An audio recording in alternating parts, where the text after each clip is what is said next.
আসসালামু আলাইকুম। অনলাইন ক্লাসের পক্ষ থেকে সবাইকে স্বাগতম। অনলাইন ক্লাসের ধারাবাহিক প্রক্রিয়ায় আজকে আলোচনার বিষয় হলো ষষ্ঠ শ্রেণীর গণিত বইয়ের 25 পৃষ্ঠার একক কাজ 1। নিচে ছবিটি দেখো এখানে একটা ছবি দেওয়া আছে, এখানে 0 বিন্দু থেকে একটা লম্বা দাগ টানা আছে। উপরের সংখ্যাগুলো হচ্ছে ধনাত্মক সংখ্যা 1 2 3 4 5 6 7 8 9 এভাবে দেওয়া, আর নিচের সংখ্যাগুলো হচ্ছে ঋণাত্মক সংখ্যা -1 -2 -3 -4 -5 -6।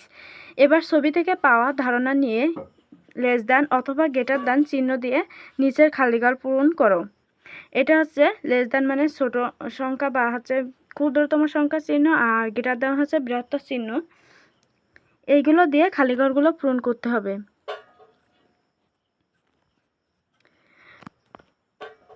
তো এখানে দেখো ক নম্বরে দেওয়া আছে -1 খালিঘর +1।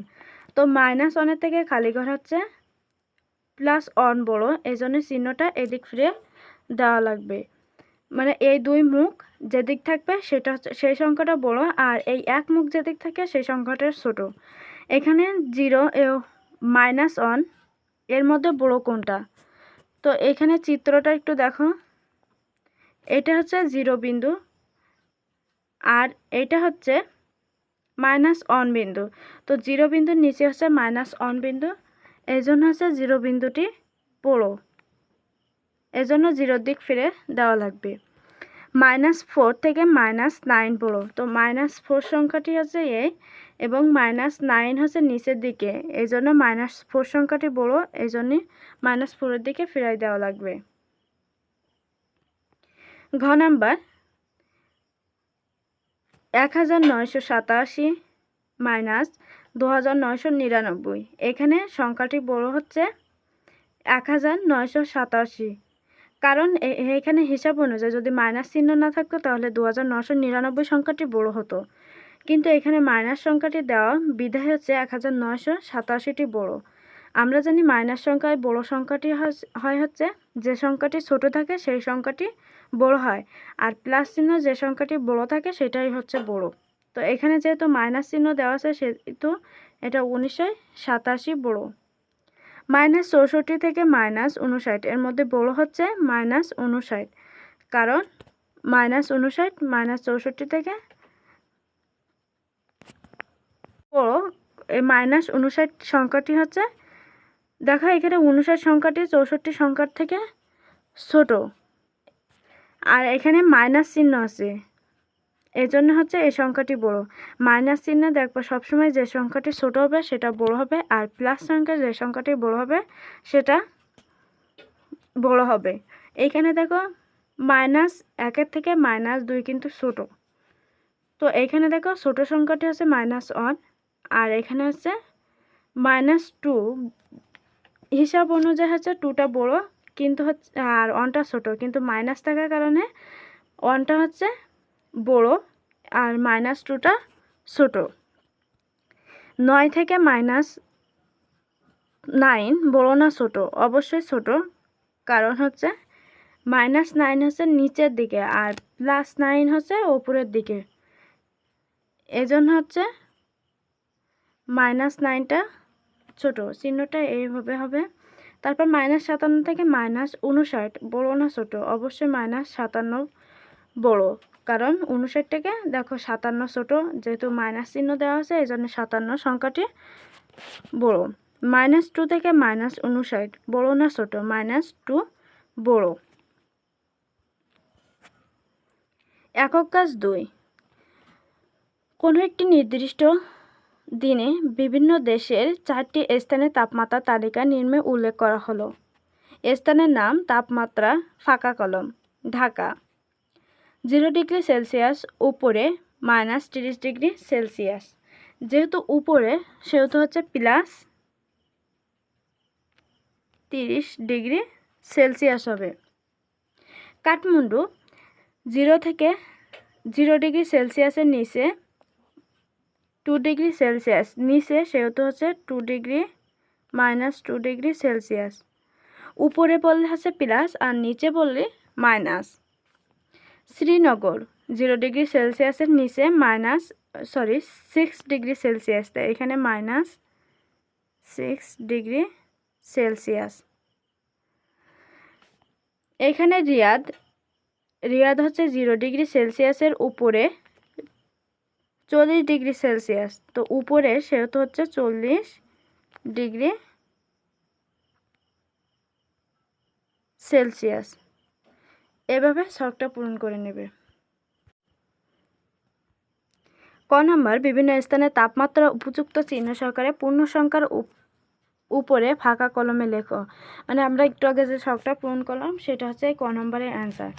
উপযুক্ত চিহ্ন সহকারে মানে যোগ বিয়োগ যেটা হবে সেটা দিয়ে ওই খালিঘরটা পূরণ করতে হবে। খ নাম্বার, নিচের সংখ্যা লেখায় উল্লেখিত সংখ্যাগুলো দ্বারা তাপমাত্রা বোঝানো হয়েছে। তো এখানে দেখো নিচে এই একটা সংখ্যা রেখা দেওয়া আছে, এর মাধ্যমে যে একটু আগে যে তাপমাত্রাটা দেখছি ঢাকা, কাঠমান্ডু, তো সেই সংখ্যাগুলো এখানে বসাতে হবে। দেখো ওই পেজে দেওয়া ছিল ঢাকা হচ্ছে 30 degree Celsius plus 30 degree Celsius, তো এইখানে হচ্ছে 30 ডিগ্রি, এটা হচ্ছে 30 ডিগ্রি, এর সোজা ঢাকা লিখে দাও, ঢাকা। তারপর কাঠমান্ডু 20 ডিগ্রি সেলসিয়াস, একটু নিচে নামায় লিখি। কাঠমান্ডু -2 ডিগ্রি সেলসিয়াস, -2 ডিগ্রি করে, এটা হচ্ছে 0 ডিগ্রি 1 2, এখানে হচ্ছে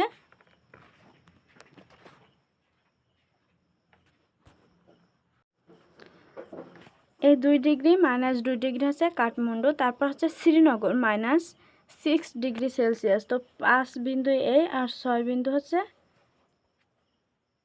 এটা, তো এখানে হচ্ছে শ্রীনগর,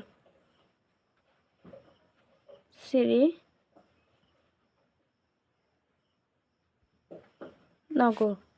তারপর হচ্ছে রিয়াদ +40 ডিগ্রি সেলসিয়াস, তো +40 ডিগ্রি এই,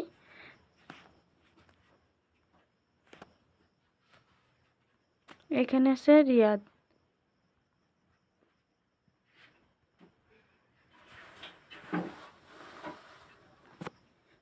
তাপমাত্রা অনুযায়ী উপরোক্ত স্থানগুলোর নাম সংখ্যারেখায় লেখো। মানে এইভাবে সংখ্যারেখায় লিখতে হবে 1 নম্বরের অ্যান্সার। তারপর হচ্ছে 2 নম্বর, কোন স্থানটি সবচেয়ে শীতলতম? যে স্থানটির মান সবচেয়ে কম সেটা হচ্ছে শীতলতম, তো এখানে সবচেয়ে শীতলতম স্থান হচ্ছে -6 ডিগ্রি শ্রীনগর। সবচেয়ে দেখো -6 ডিগ্রি হচ্ছে মান কম, এই জন্য এটা হচ্ছে সবচেয়ে শীতলতম, শ্রীনগর। আর সবচেয়ে উষ্ণতম স্থান এখানে হচ্ছে রিয়াদ +14 ডিগ্রি সেলসিয়াস। যে সকল স্থানে তাপমাত্রা 10 ডিগ্রির চেয়ে বেশি সেই সকল স্থানের নাম লেখো। তো এখানে 10 ডিগ্রি হচ্ছে এ, আর এর চেয়ে বেশি হচ্ছে, যেহেতু বেশি সেহেতু ডান দিকে যাবে, তো ডান দিকে হচ্ছে ঢাকা আর রিয়াদ। তো এখানে গ নম্বরের অ্যান্সার হচ্ছে ঢাকা ও রিয়াদ। 3 নম্বরের অ্যান্সার হচ্ছে ঢাকা ও রিয়াদ। যে সকল স্থানে 10 ডিগ্রির চেয়ে বেশি সে সকল স্থানের নাম ঢাকা ও রিয়াদ দেওয়া। 3 নিচের প্রদত্ত সংখ্যাদ্বয়ের মধ্যে কোনটি অন্যটির ডানে অবস্থিত তা সংখ্যারেখায় দেখাও।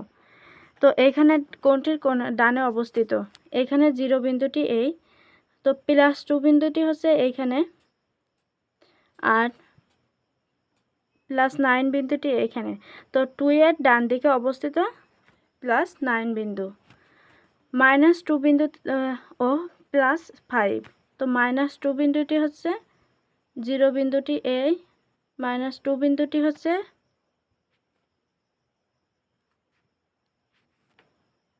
এখানে, আর +5 বিন্দুটি এই, তো -2 বিন্দুর ডানে হচ্ছে +5 বিন্দুটি অবস্থিত। 0 বিন্দুটি এই আর -1 বিন্দুটি হচ্ছে এই, -1 বিন্দুর ডানে অবস্থিত 0 বিন্দুটি। -11 ও 10, -11 বিন্দুটি হচ্ছে এই এবং +10 বিন্দুটি এই, তো -11-এর ডান পাশে 10 বিন্দুটি অবস্থিত। -6 ও +6, +6 বিন্দুটি হচ্ছে এই আর -6 বিন্দুটি হচ্ছে এই, তো -6 এর ডান পাশে +6 বিন্দুটি অবস্থিত।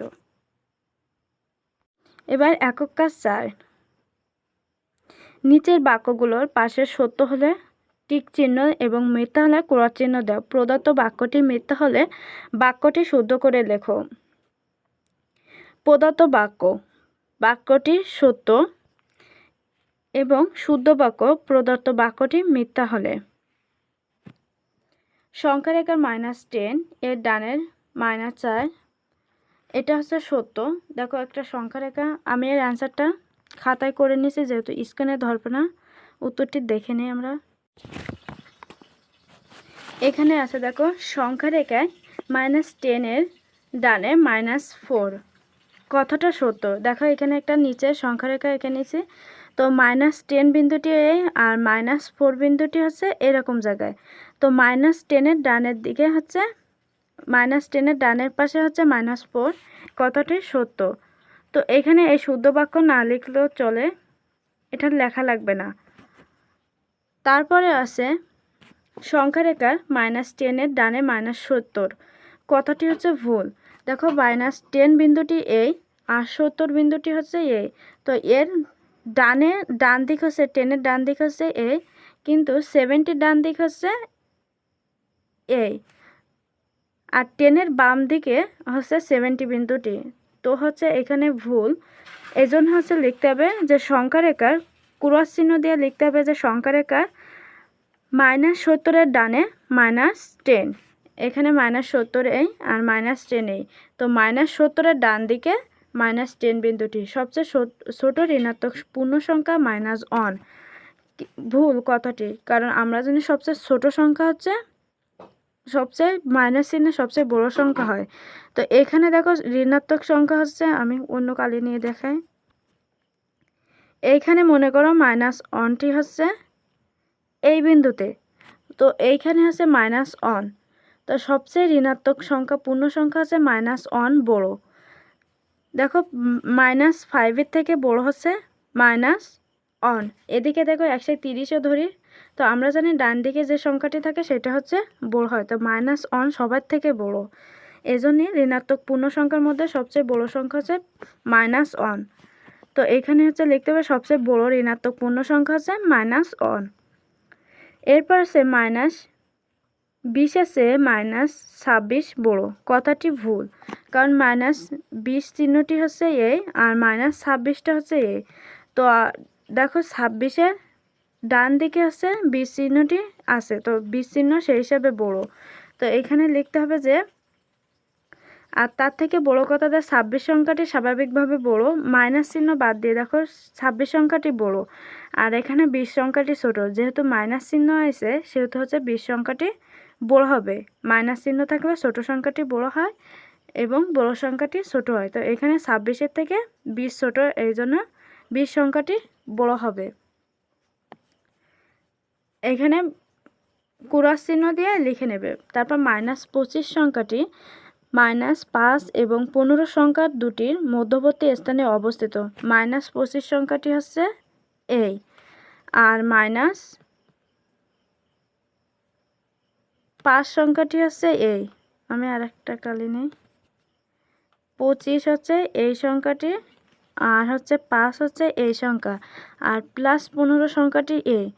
তো -15 সংখ্যাটি হচ্ছে দুটির মধ্যবর্তী স্থানে অবস্থিত, কিন্তু না, 15 সংখ্যাটি তো এক সাইডে আছে। 25 -25 এবং +15-র মধ্যবর্তী সংখ্যা হচ্ছে -5 হবে। তো -25 এবং 15-র মাঝখানের সংখ্যা হচ্ছে -5 সংখ্যাটি অবস্থিত। 0 একটি ঋণাত্মক সংখ্যা না, 0 একটি ধনাত্মক সংখ্যা। 0 একটি অঋণাত্মক সংখ্যা, এটা ঠিক, অঋণাত্মক এবং ধনাত্মক সংখ্যা একই, তো এটা টিক চিহ্ন হবে। তারপর 0 একটি ঋণাত্মক সংখ্যা, এটা ভুল, এটা ক্রস হবে। 0 একটি অঋণাত্মক সংখ্যা হবে। তারপর হচ্ছে 0 একটি ঋণাত্মক সংখ্যা যে কোনো অঋণাত্মক সংখ্যা চেয়ে বড়। তো দেখো এখানে হচ্ছে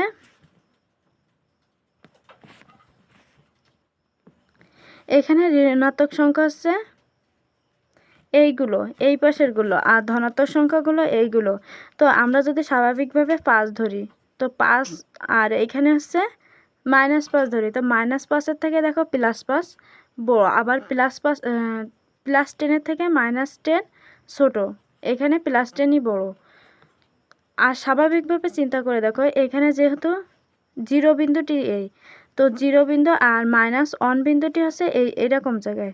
তো -1 বিন্দু যেহেতু সবচেয়ে ঋণাত্মক সংখ্যার মধ্যে সবচেয়ে বড় সংখ্যা হচ্ছে -1, 0 থেকে যদি -1ই ছোট হয়, তাহলে কিভাবে হচ্ছে ধনাত্মক সংখ্যা থেকে -1 বড় হবে বা ঋণাত্মক সংখ্যা বড় হবে। এজন্য এইটা হচ্ছে ভুল, এখানে ক্রস চিহ্ন দিয়ে লিখবে একটি ঋণাত্মক সংখ্যা যে কোনো অঋণাত্মক সংখ্যার চেয়ে ছোট, অঋণাত্মক বা ধনাত্মক সংখ্যার চেয়ে ছোট। ধন্যবাদ সবাইকে সাথে থাকার জন্য। পরবর্তী ক্লাস দেখার জন্য আমন্ত্রণ রইল। যারা এখনও চ্যানেলটিকে সাবস্ক্রাইব করেননি, দ্রুত সাবস্ক্রাইব করে পাশে থাকুন।